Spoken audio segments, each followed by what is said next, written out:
Welcome to Master of Science with host Professor James McCanney. The good professor's career spans 50 years as a university teacher, scientist, and engineer.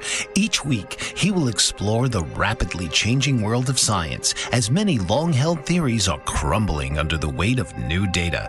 He will cover the fields of geology, archaeology, meteorology, oceanography, space science, astronomy, cosmology, biological evolution, virology, energy, mathematics, and more. So please welcome the host of Master of Science, James McCanney.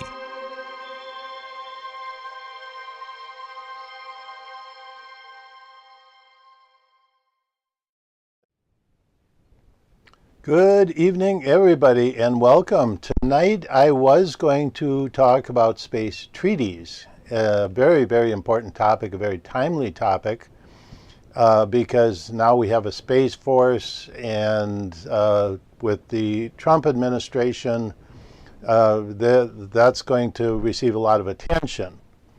But at any rate, that will be postponed because there's an extremely important current event in science that I have to cover, and this is part of my discoveries dealing with what I created a term called the Jupiter winds, W-I-N-D-S. Winds, yes, wind. And it's already begun, and in fact, a couple of weeks ago, it's already started where we've gotten hints of the Jupiter winds, and I'll be talking about that in detail. But first, this is also, I just have to laugh when I see this. Blanket coverage, I mean huge amount of coverage of this so-called discovery by AI. And now probably 50 people minimum have emailed about this. And about the Nazca Lines, supposedly an artificial intelligence program was used, and then aerial or satellite photos to identify new Nazca lines. They claim there are about 300 of them. And this is one of the biggest pieces of silly science that I have ever seen. So I'll be talking about that. Now, on the surface, it may sound like there's actually some validity to this, but I'll go through all the details, being more than somewhat of an expert on this. And of course, my discovery in, was it 2015, where I actually visited the Nazca Lines and discovered that they were fractal antenna arrays. Now, this is anyway, I'll be talking a little bit about that. My second show, this would have been July 9th, I went into detail on the Nazca Lines. And immediately following that show, the internet, YouTubers, mainstream media, science media erupted. Yahoo News, Yahoo News, and outlets like that, things that are constantly popping up on your screen to draw your attention and give you disinformation. It was everywhere. In other words, I hit a real funny bone with well, we'll just call them the intel agencies, because they don't want you to really know what's going on out there. But the real story of the Nazca Lines is that they are fractal antennas and designed by their originators, and we don't know. They attribute it to a group called the Nazcas, the Nazca people. No, it's just more archaeological baloney. They don't know who created the Nazca Lines or when. We know that some of them occurred before the pole shift, the Venus pole shift. Okay, to preface this, I'm just going to pull up the search engine here, and I'm going to read. I'll probably go through 2 or 3 Google search pages, and here's what I searched on. 300, number 300, 300, new Nazca Lines. That's all I searched on in Google. Okay, so here's one from Ancient Architects. Okay, this is a YouTube. Then Straight Arrow News, France 24. Okay, now we're getting into press articles, press releases. This is from pnas.org. Here's the Guardian. Archaeologists use AI to discover 303 unknown.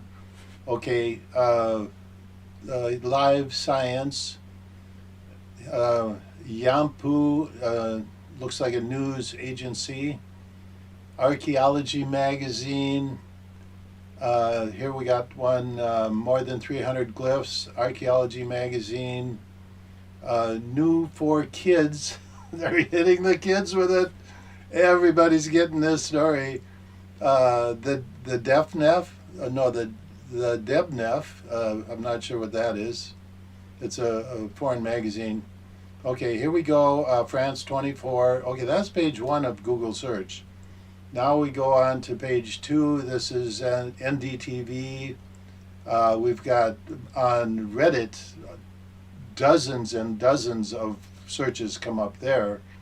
Here we have one, IntelliNews. I told you the intel agencies are all over this one. They want to make sure you see it because they don't want you to know what's going on, really. Here's one, ZMEScience.com. Japan Times, they got it in Japan. They want the Japanese to know this. It's everywhere, everywhere. Keep going. Y Combinator. Here's another one in Japan. Mainichi.jp. Excuse me. ArtNet. It's in the art magazines. Yep, there we go. Let's go to page 3. I think I saw it in Scientific American. Don't quote me on that, but I'm pretty sure. Okay, here we got GK Today, National Geographic. Oh boy, they've got a hold of this one too.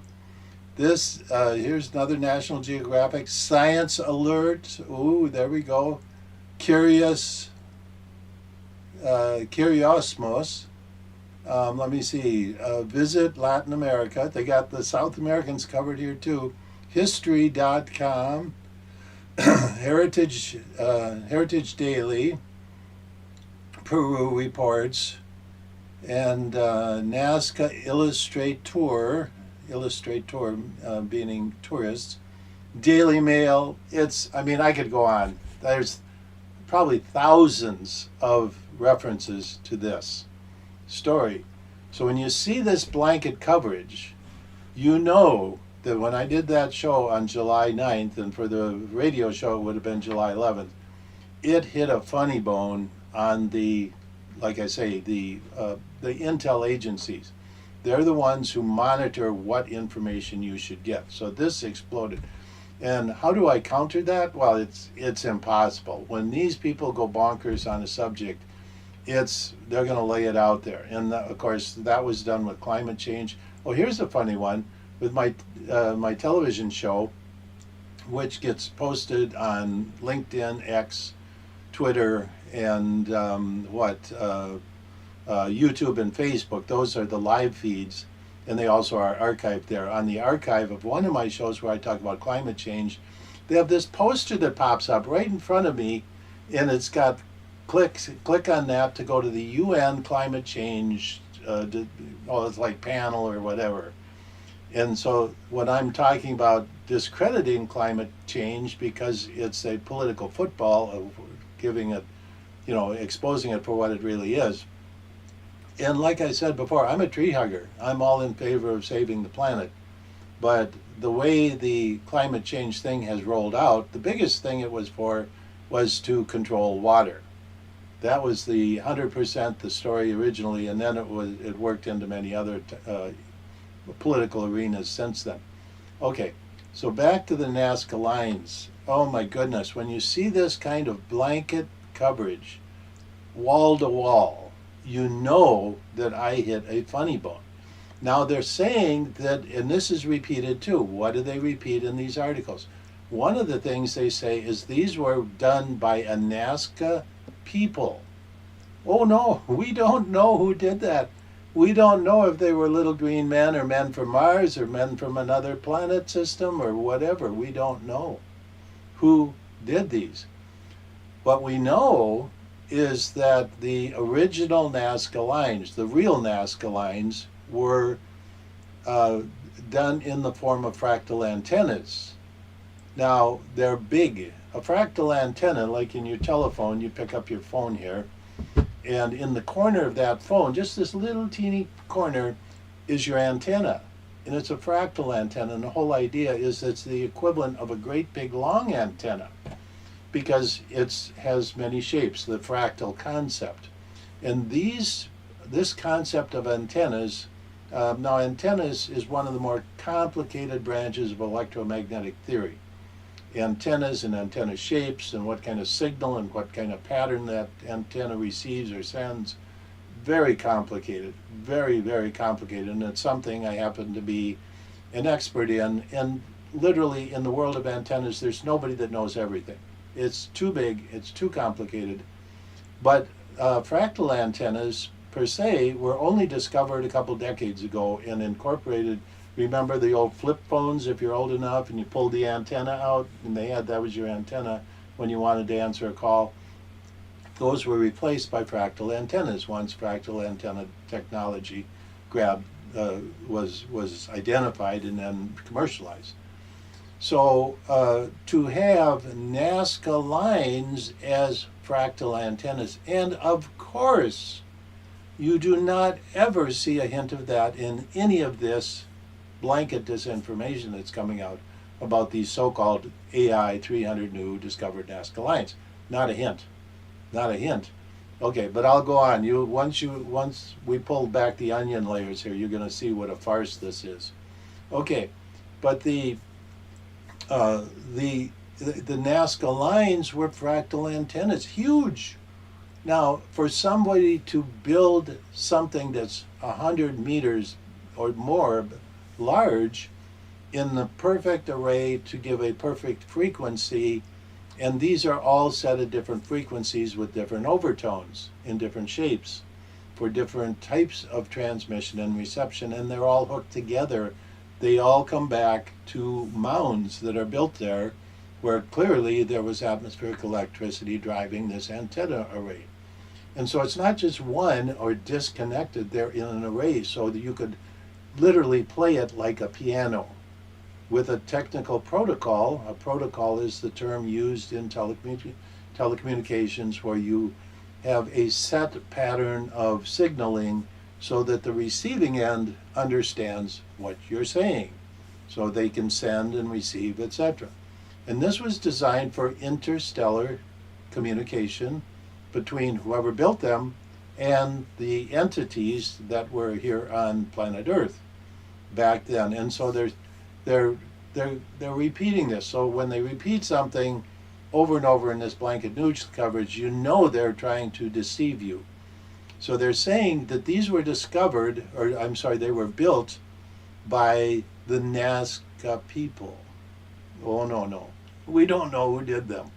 And it wasn't some group of primitive people for prayers, and that's something they're repeating too. Oh, for rituals and ceremonies, they just walked around these paths. No. The original Nazca lines were built for telecommunications with other star systems. No question about it. So I'm going to repeat that. They were built for telecommunications, electrical signaling, electromagnetic signaling to other star systems. And it's a very complicated thing. And we found these on other locations around planet Earth. So, okay, let's pick apart some of these new AI discovered figures, and we'll compare them to the real figures. The real figures, they took. Now let's understand the Nazca plains.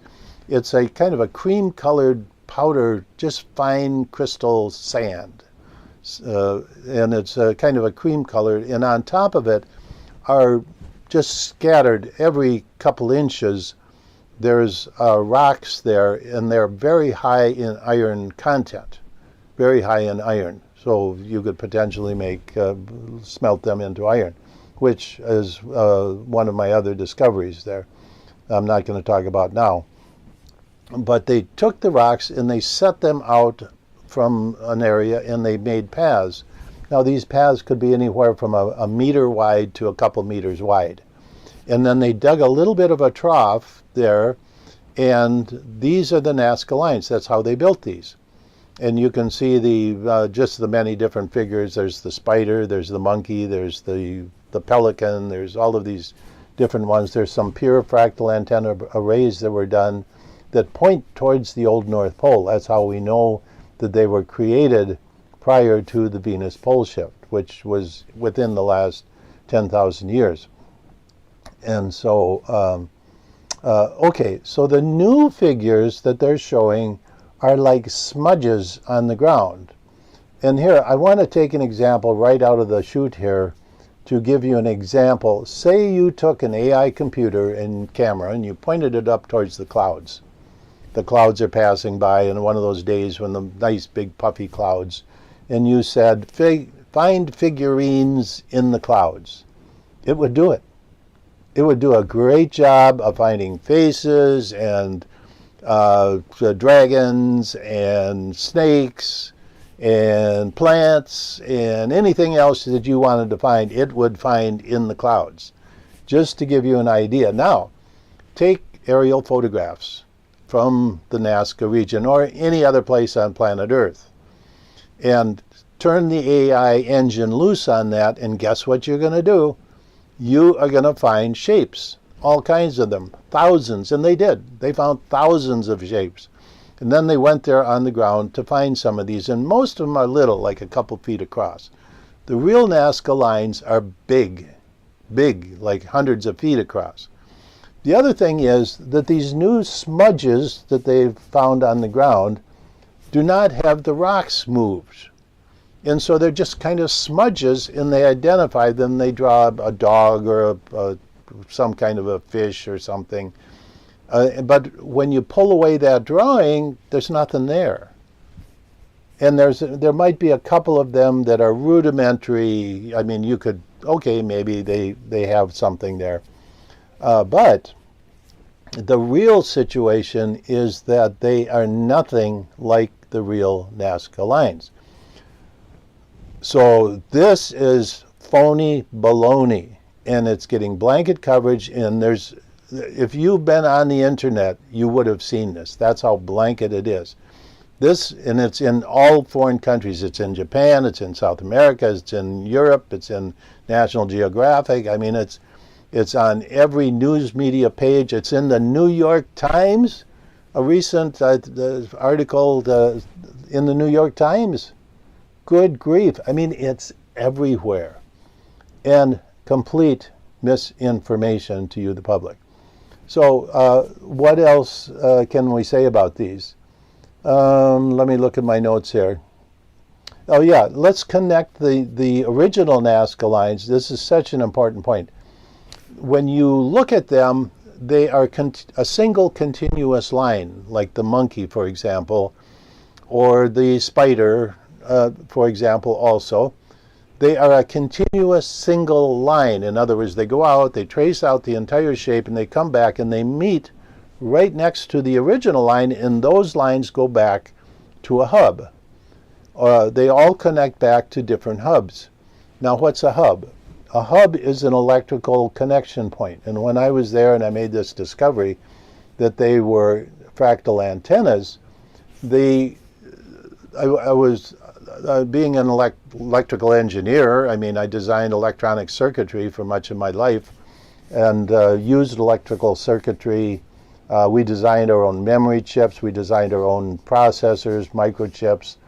And so I was very familiar with electrical design and circuit boards, etc. So when I looked at the Nazca lines, I said, my goodness, and also my experience with antennas, telecommunications. I spent 25 years of my life as a principal engineer in the telecommunications industry, and with my experience in antennas and atmospheric electricity to understand how these things were powered, how the power distribution went, and the Schmidt triggers and the Tesla technology, all of this had to be put together to understand how these work.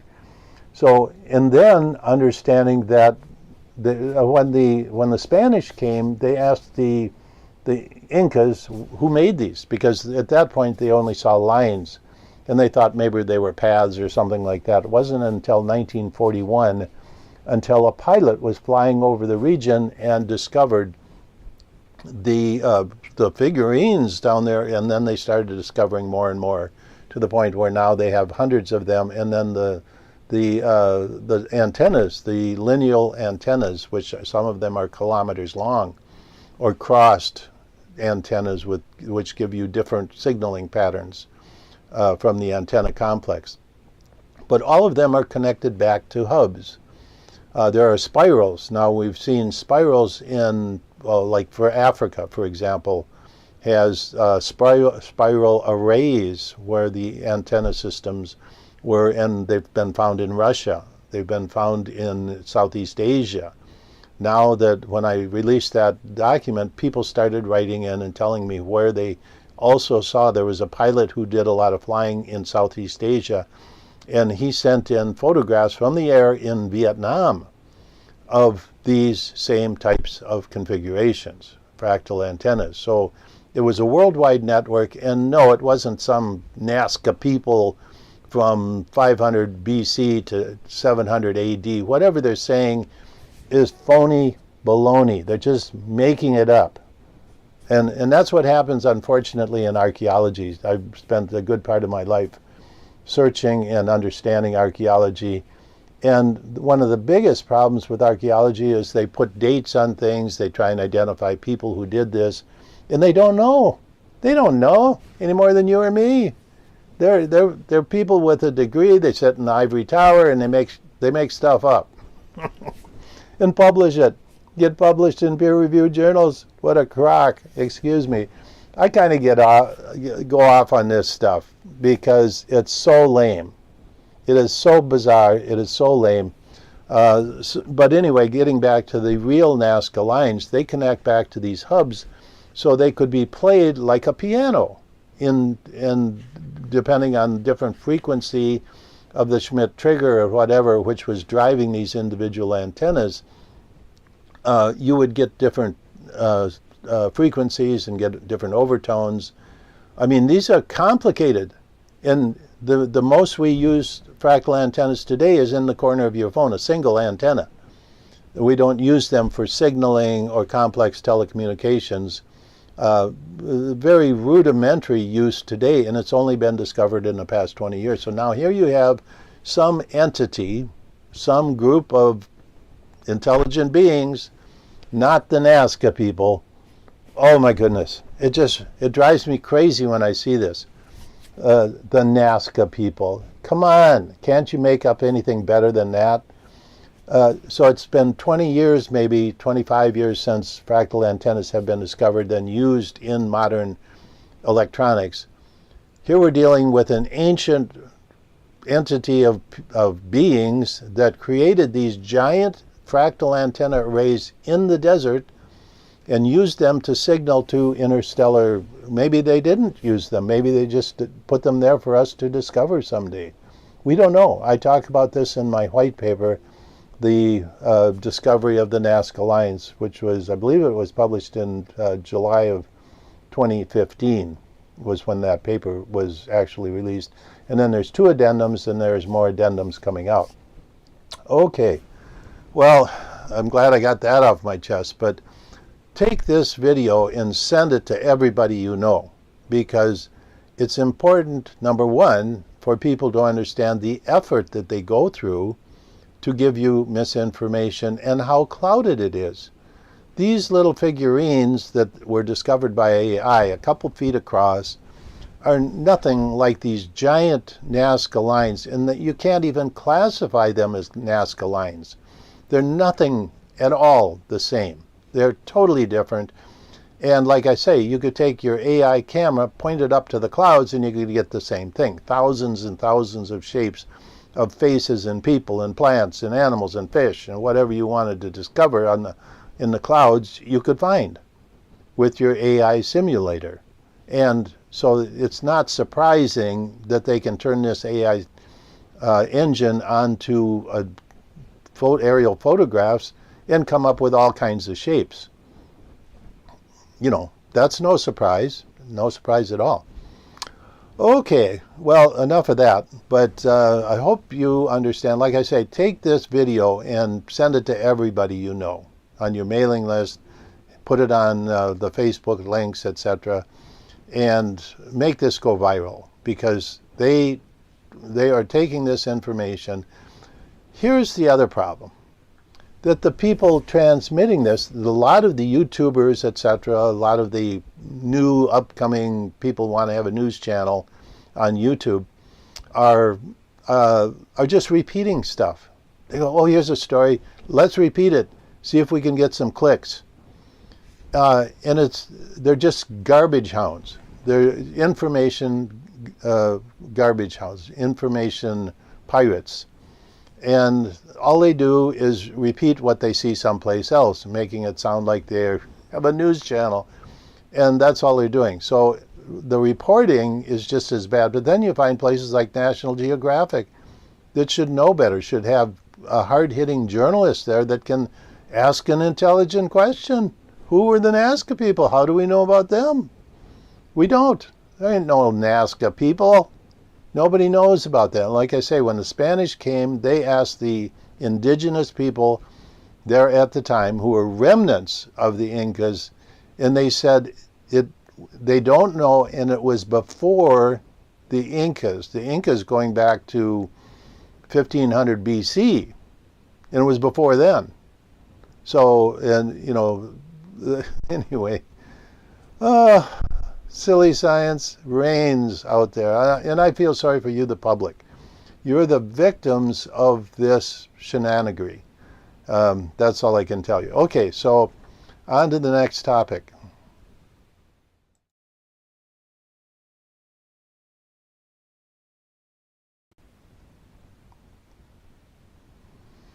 Okay, switching topics now to the Jupiter winds. Oh, this is an amazing story, and I held off. The reason I don't pre-publish a lot of the topics on my show is because of what I was just talking about with the Nazca lines. The disinformation crew, as this show becomes more popular and more people see it, there are topics that they just don't want the public to know about. And one of them is the electrical nature of the solar system and comets, etc. They keep pounding these ridiculous ideas off to the public. But the Jupiter winds is one of those things that you can see yourself. That's what the great thing is. Now, let me explain this. And so right behind me here are some diagrams. Over here, let me just point at this one here. There we go. That one is a diagram of the plasma discharge comet model. And so all of the planets are doing this also. And you can see the electron beam coming in from the sunward side. It sees the charge on the nuclear area and it splits and it goes around, and you can see the tail matter coming in. The planets are doing this also. The planets are involved in the discharge of the solar capacitor, which is caused by an excess current of protons in the solar wind.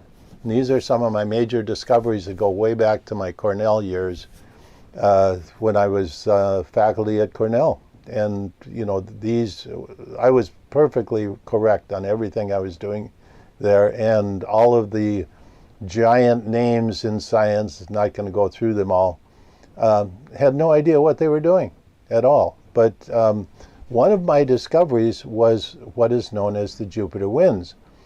And here's how it works. Each planet has this lineal, near lineal, these are actually like snakes out there. They're flailing around, and if you see them, you can actually see some of them like we did with the tail of Hale-Bopp, the 17 water tails that Hale-Bopp had as seen through a Swan filter. You could see these electromagnetic currents of water literally flowing around in like snakes. And so that's the way these plasmas are, but they're surely going to happen when the perfect physical alignment happens. And I want to make sure too, because in astrology and also in astronomy, a lot of times they make a big deal out of a visual alignment, like say maybe Venus and Jupiter and Saturn are in the same part of the sky at the same time, but it's a visual alignment.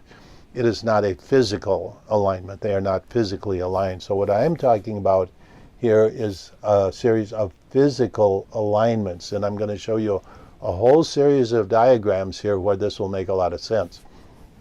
So at any rate, here's the position of planets in the solar system, and I'm going to start a week ago on November 26th and show you the building of this and how it's coming, building up to the current date, which we are on, December 3rd, and then but the peak days are going to be tomorrow and the next day, the 4th and 5th of December.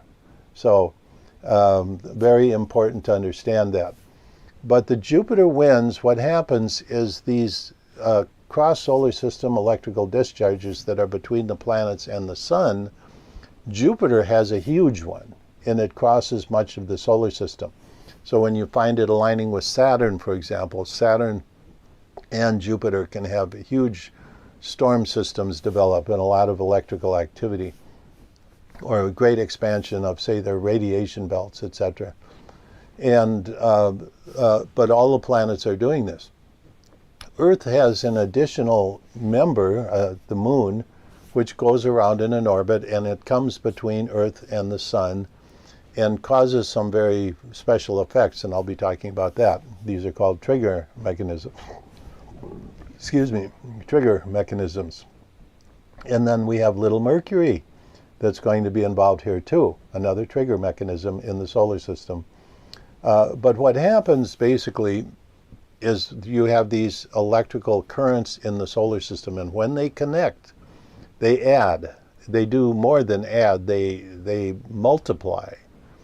And so you get these currents, and so when Jupiter and Earth's electrical discharges, which are happening all the time, when they connect, it expands, and we get this huge influx of electron current related to the Jupiter discharge. And that causes winds on Earth down here at the troposphere where we live. Our weather systems are in what we call the troposphere.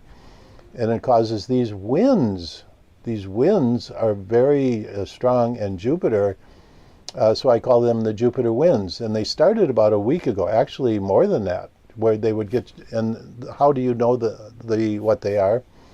They are basically straight line winds, and they just go on for days and days and days without stopping. And you're like, where's all this wind coming from? And that's what's going on, is the Jupiter winds.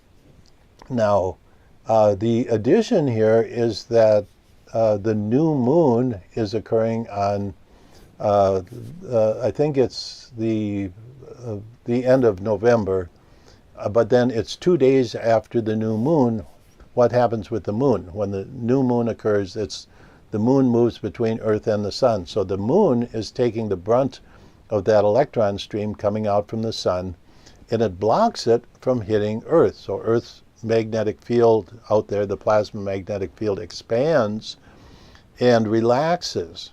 And so when the moon moves out of the way a couple days after the new moon, this electronic current from the sun breaks away from the moon and comes crashing into Earth's magnetic field. Now this is about 35 to 40,000 miles to the sunward side of Earth.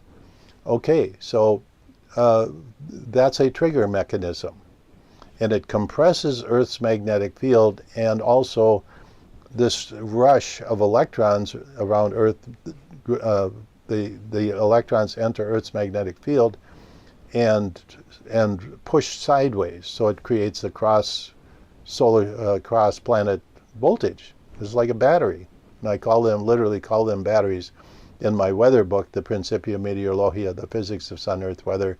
By the way, these books are all written for the general public and professionals alike.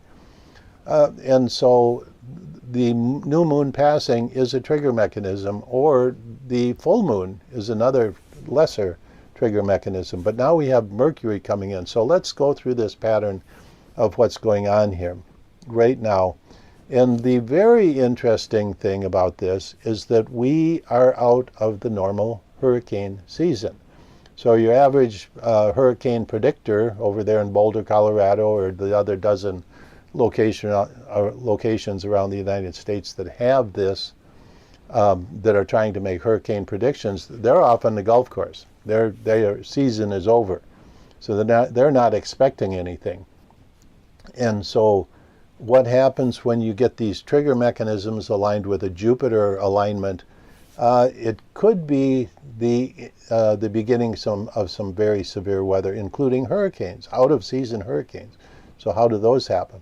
So you'll be seeing this, and what we'll be watching here are the physical positions of the planets, and I'll be talking about that as we go through this. So starting off, here is the position of the planets, right? Let's go back a week, November 26th. Okay, here is the position of the planets, and you can see Earth now.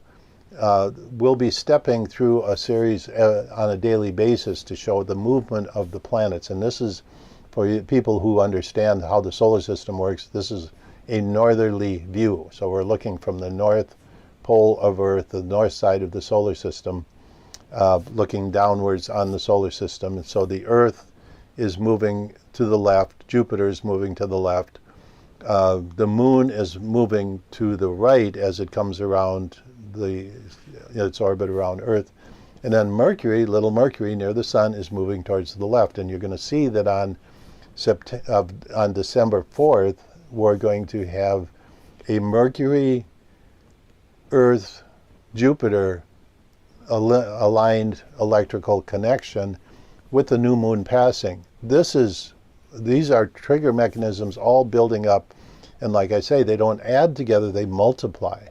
And so we're getting effects here that make it pretty clear that something big is going to happen. We could have tornadoes, out-of-season tornadoes. We could have hurricanes. Now, what's a hurricane? A hurricane is a hurricane over land, and that's the name I gave it as kind of a joke in a sense, because hurricanes, meaning it's H-U-R, but her implying women, hurricane, and so the overland storms, cyclonic storms of hurricane type, I call hurricanes. And for example, the perfect storm occurred in 1991, October of 1991. It was the Halloween blizzard that came across the northern states and went out into the Atlantic. That storm was one of the three storms that made the perfect storm, which they made a movie about. I've talked about this previously on this show. And then the second one came up through the south across the Appalachian Mountains and connected with this first storm out in the North Atlantic. And then the third storm came up the eastern seaboard, which was a bona fide hurricane also, and came up into the North Atlantic. These three hurricanes, two hurricanes and a hurricane, joined in the North Atlantic to create what was known as the perfect storm. So the perfect storm was a series of three very large storms that combined into this immense storm in the North Atlantic. And by the way, it was in freezing cold northern Atlantic waters in November. And so I find it so comical that meteorologists talk about warm water causing hurricanes. Literally the biggest hurricane in history occurred in the North Atlantic in November in frigid, icy waters. So much for meteorology. But anyway, okay, so let's go through these. Now what we're going to do is go through a series of slides here. Each one, you'll see the date at the top. You'll see the position of the moon going from new moon to full moon, etc. And that's at the lower left. It says, I think it's, I don't know why it's in Spanish. And then Earth is, and by the way, anyway, you'll see the planets moving. And I'm also indicating with a line the direct line between Jupiter and the Sun. So that's kind of our guide to see where the other planets are, because Jupiter is the big one. That's the cross solar system discharge. And then we find Mercury hooking into this, and then the new moon passing, then Earth. And there are points at which the moon, in fact, is in this discharge by itself. And the moon has a comet tail. I don't know if you are aware of that, but it's been measured, it's been visualized on with satellite data, and it's primarily sodium, interestingly enough. Sodium and the Earth also is involved in this, but the moon has a sodium tail, and it's like a comet tail, and it comes from the moon discharging the solar capacitor because it is out in free space for most of the time. The only time the moon is protected with Earth's plasma magnetic field is for a very short period of time when it's at full moon position behind the Earth away from the sun. Okay, so let's take a look at these. First, I'll just run these through and watch the planet Mercury near the sun, watch Earth, watch the moon going around Earth, and watch the alignment as it swings into a perfect alignment with Earth and Jupiter and Mercury lining up on the 3rd, 4th, and 5th of December. So today, tomorrow, and the next day. And so expect some more than average, some severe Jupiter winds. And once it gets strong enough, you start to get the big discharges from the ionosphere, which can create cyclonic storms. Now, I want to give you a little story while you're watching this. In 1999, in May of that year, I became aware of a comet. And there was a comet up in the sky, a little comet, and I started doing my orbital dynamics research on this comet. And what happened was, on a given date, it was September 6th, 1999, the comet came up and behind Earth, a very, very direct alignment. And then there were some other alignments in the solar system, just like the ones we're dealing with now. And so what happened is, May of the year, I said, wow, on September 6th, this thing is going to go bonkers. All these trigger mechanisms and alignments and electrical alignments are occurring on September 6th. So in May, I made a public prediction. I said September 6th of this year, there's going to be a huge volume of storms. There's going to be, my scientific work predicts this. And so one of the things you always have to be careful about in any scientific endeavor is predicting things. So at any rate, I made this prediction, and it was very widely publicized because my webpage at the time had millions and millions of viewers coming to it, not the least of which were in the military, because it was the end of the Hale-Bopp era, when Hale-Bopp was finally leaving the solar system. So I had literally millions of people on that internet site per day. It was called the Millennium Group, managed by some people out in California with my work. And anyway, that's another story. And then eventually I had to create my own page, which is the same page I have now, the jmccsci.com, J. McCanney Science page. Okay, so at any rate, I make this prediction. And so as the date, September 6th, starts approaching, so we're 2 weeks out, 1 week out, and the naysayers are starting to hoot and holler on the internet. There's not enough time for McCanney's prediction to come true. Hurricanes take time to form. And so the days leading up to September 6th, the crescendo of naysayers hit the internet, just exploded with, oh, McCanney is wrong, he can't possibly be correct on this. September 6th is his prediction. And then the day before, the guffaws were just raining down. McCanney wrong, he's proven wrong, tomorrow is not enough time for hurricanes to form. And on midnight, the dawn of September 6th, the Earth erupted with over 60 hurricanes around the equator, 5 of them in the Atlantic, one of which was Hurricane Floyd, which came up the eastern coast of Florida. As I said at the time, the silence was deafening. It was the perfect prediction, and it was like all those trigger mechanisms lined up on September 6th, And when they hit, boom, the Earth exploded with, like I say, over 60 hurricane-level storms overnight from nothing. And it was like silence. Just pure silence came. I shut those people up. It was great. It was kind of fun. Those are the things I like to do in science, because there's so many people out there that are not specialists. They might have a degree or something, but they're textbook repeaters. That's all they can do. Okay, so now you have to be careful about predictions. But this one I feel fairly safe about. We're going to have some severe storms, and there might be some that are already starting around the world, because the Jupiter alignment with Earth is already there. The Jupiter alignment with our moon is already there. And you can see that in this track. So let's go through once again this series of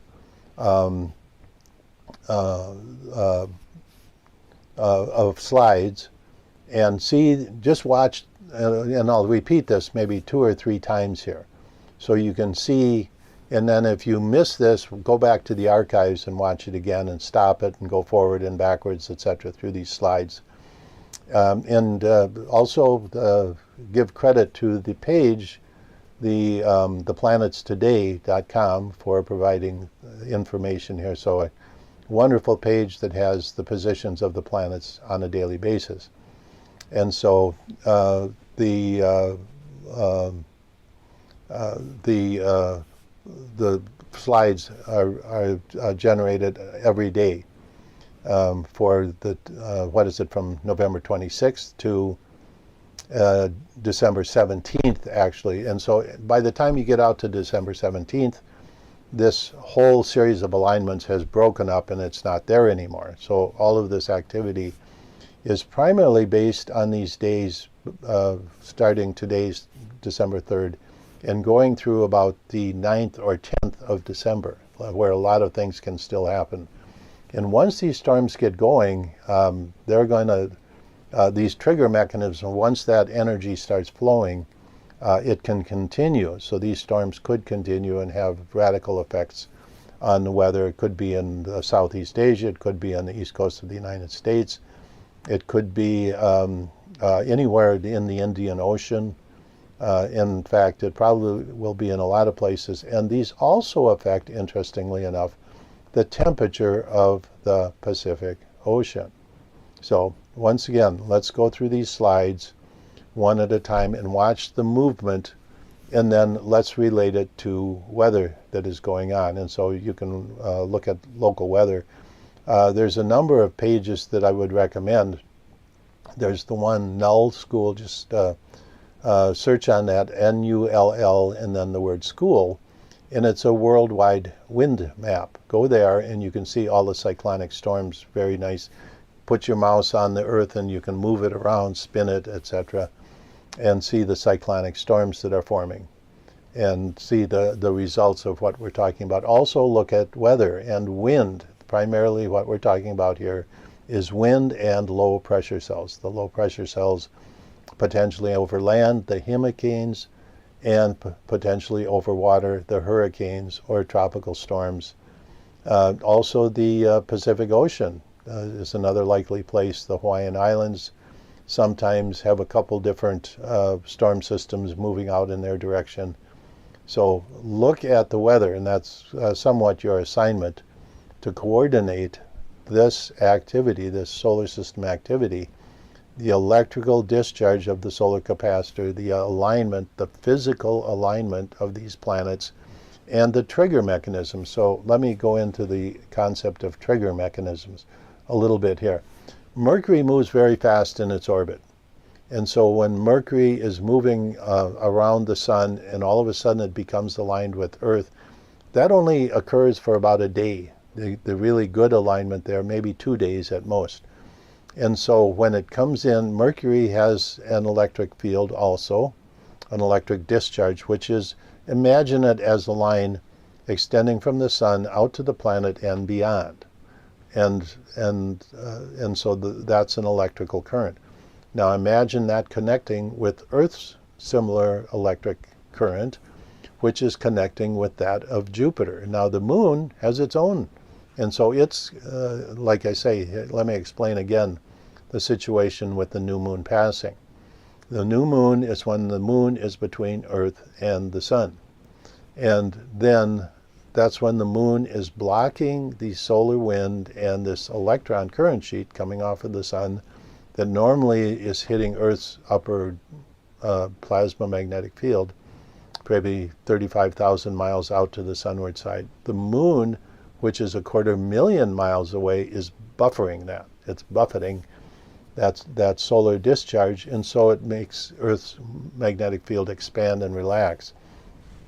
And so 2 days later, approximately 2 days later, the moon moves out of the way, and this current sheet comes blasting in. It hits Earth's magnetic shield and compresses it where it had been expanded. So it compresses it, and that's the trigger mechanism. And these are sudden changes, and that's the point of a trigger mechanism in these electrical discharges, that it is a sudden change. And this is all described in my weather book that goes back many decades. I think the weather book was published in 2007.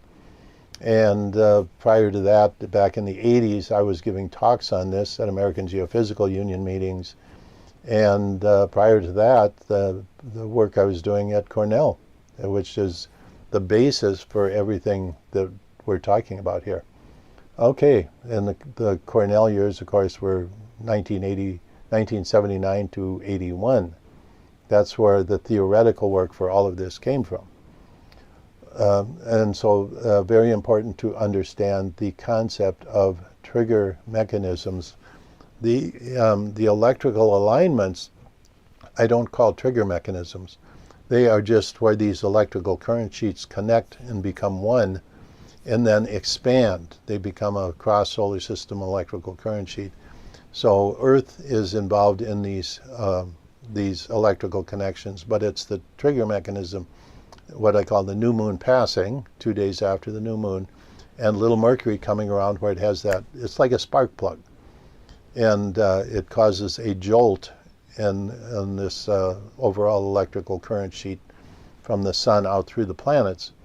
And all of a sudden, Earth is right in the middle of this. And that's where the severe weather comes from. And all of the mechanisms that make this happen, I explain in my weather book, the Principia Meteorologia, the Physics of Sun-Earth Weather, which, by the way, is around 300 pages.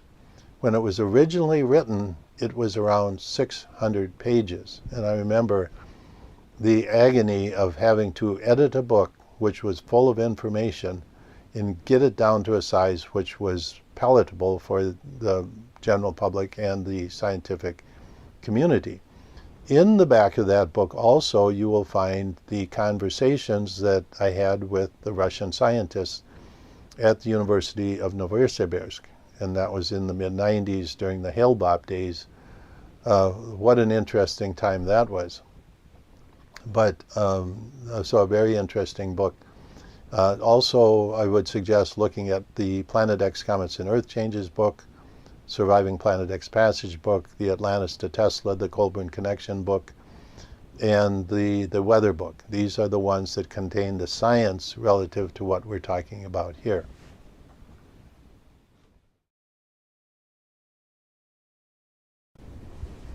Okay, now I want to talk about something called Comet Holmes, H-O-L-M-E-S, Comet Holmes.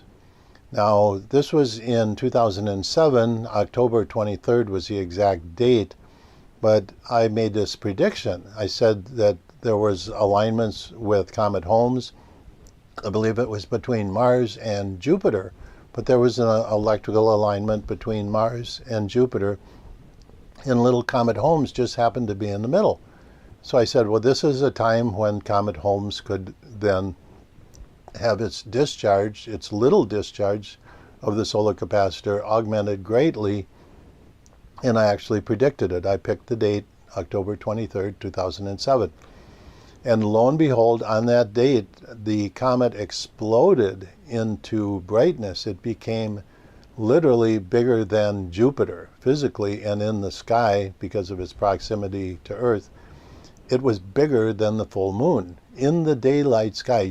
I remember going outside and looking up, and there it was, Comet Holmes. You could see it in the daylight sky. It was that big, and it was bigger than the full moon. So here's a comet that's daylight visible and bigger than the full moon. At its location, it is bigger than Jupiter. And so the question is, what caused this? So the standard scientific community, to protect their little dirty snowball comet model, said, oh, it must have been an asteroid that hit it, and then an explosion of a cavern of ice that was underground. So I mean, that's making up a story. That's fine, you can do that, but it really, the whole idea is that it doesn't make any sense. And this comet had done this previously. That's what caused it to be discovered by this guy named Holmes back in the 1800s, when it did this previously. Had an excited state because of planetary alignments, because it's in the orbit of the planets. So this is something that can happen on a semi-regular basis. And so back in the 1800s, Comet Holmes also had one of these events due to planetary alignments. But nobody in the standard scientific community will ever investigate that, because it's just some random event where there's an explosion of underground ice. They don't say how this underground ice exploded or how energy got to it and caused it to explode just as it passed between Jupiter and Mars. That's very interesting. But I was actually able to predict this, once again, using the same techniques that we're using today, talking about the Jupiter winds.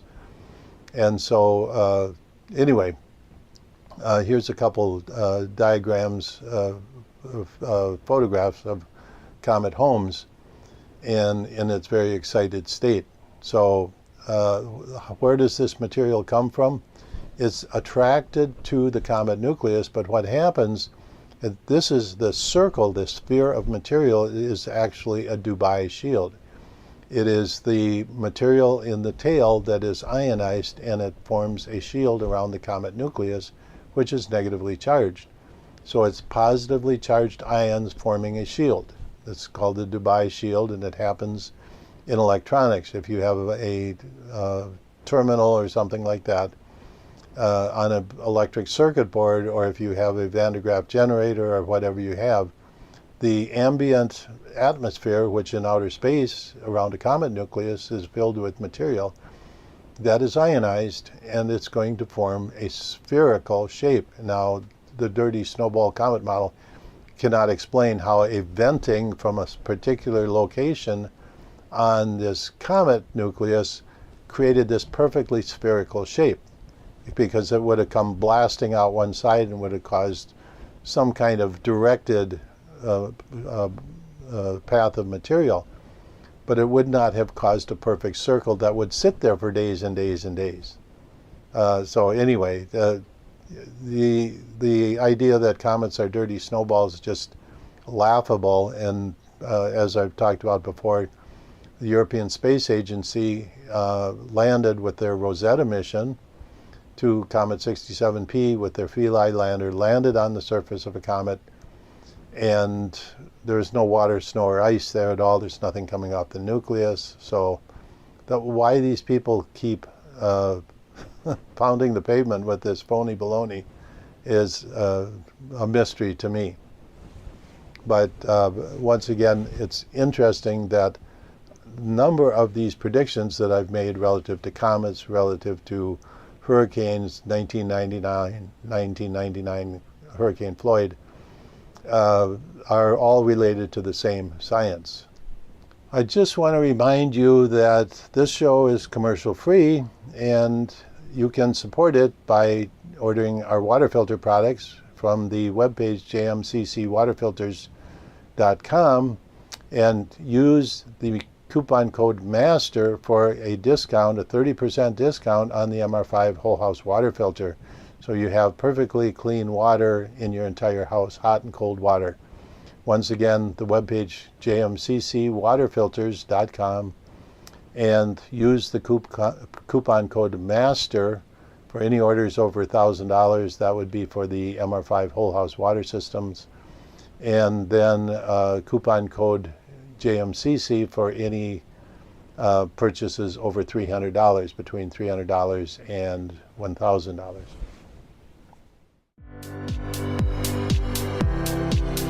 This has been Master of Science with host James McCanney. Join us each week as James will delve into historical figures such as Nikola Tesla, Albert Einstein, and the great mathematicians as we explore the history of man, Earth, and our universe as you've never seen it before. Tuesdays, 7 p.m. Eastern, right here on the Bold Brave TV network, powered by B2 Studios.